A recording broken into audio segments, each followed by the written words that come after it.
When life is based on the principle of service to God and service to the people of this world, life becomes extremely beautiful. When I joined the monastery, I was asked to render the service of speaking to people.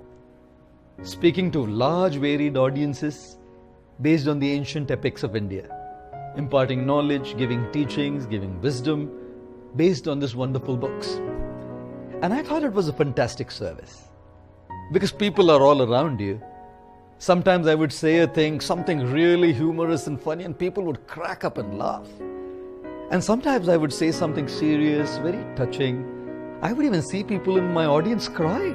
In fact, I was once doing a talk to a group of teachers, and one of our fellow monks was sitting right next to me. And I told a story of a teacher and a student, and I saw every single teacher in the crowd crying. Except me, everyone else was crying. So I just turned to the fellow monk to look at him. He was crying. And I was thinking, God, people reciprocate. You say something funny, they laugh. You say something really inspirational and touching, they cry. There is emotions involved with people. And it's such an incredible interpersonal dynamic, And I really loved doing that service. Years later, I was asked to do the service of speaking to a larger audience, to a global audience by doing video shoots. And I must tell you, God, it's so difficult. Because I'm actually a camera shy person, believe it or not. When people shoot me and they just post some clips, that's fine with me. But talking to a camera, it's a machine. It's just some electronic machine. The camera doesn't laugh. The camera doesn't cry. The camera doesn't have any interpersonal reciprocations and dealings. And I must tell you, I felt very nervous.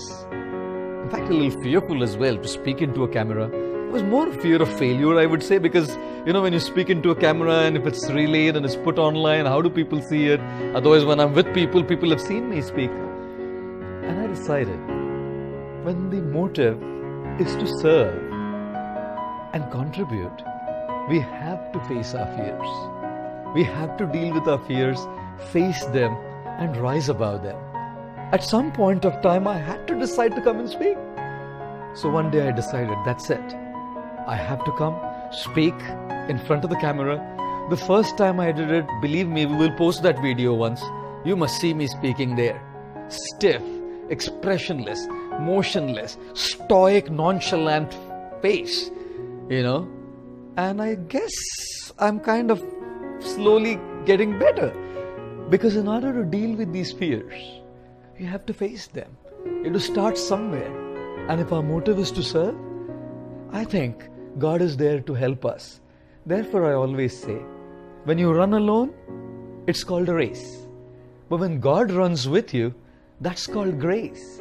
So when I'm by myself, to deal with all of these things difficult. But when I have God with me, because the purpose is to serve Him and to serve His children in this world, by His grace, we can all do something beautiful and wonderful for the world. Thank you.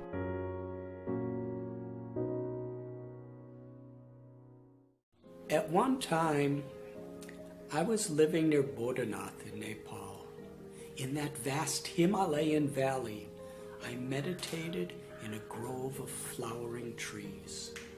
Suddenly, stomping footsteps shook me out of my dreamy state and drew my attention to an enormous European tourist marching through the field carrying a large bag of groceries. Well over 6 feet tall, blond, with huge muscles bulging from beneath his t-shirt. He had the physique of a champion bodybuilder. Then, jumping out from the forest, a gang of little brown monkeys surrounded him.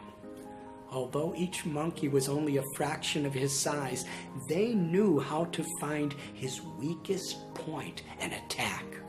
They snarled and bared their teeth, threatening him with intimidating gestures. While holding the groceries in one of his massive arms, he hoisted a large rock in the other, and whooping like a warrior, he threatened to pulverize the little bandits. But the monkeys were unfazed and only snarled louder. They took small leaps toward their target, succeeding in attacking his mind. At that point, I could not believe what I saw. Paralyzed with fright, the man trembled like a scared little child. Finally, one of the little monkeys stalked right up to him and seized the grocery bag from his hands. He did not even resist. While the monkeys clustered around the bag to devour the groceries, they paid him no heed. Reduced to a bundle of nerves, he quietly slipped away. Seconds later, a skinny little Nepalese boy of about 8 years old appeared on the scene. The gang of monkeys had just begun feasting on their booty, but stirred with apprehension upon seeing the tiny boy. The child skipped toward them with a small stone in his hand. The monkeys screeched, terror in their eyes. Suddenly they abandoned the food and fled in all directions. The little boy collected up the groceries and sat down to dine. Meanwhile, the monkeys anxiously watched from a distance. I was amazed. What had just happened here?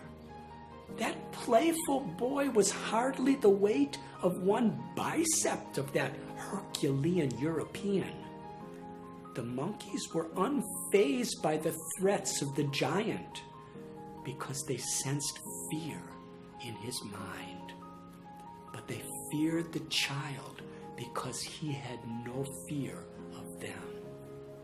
We are vulnerable to defeat when our minds succumb to fear.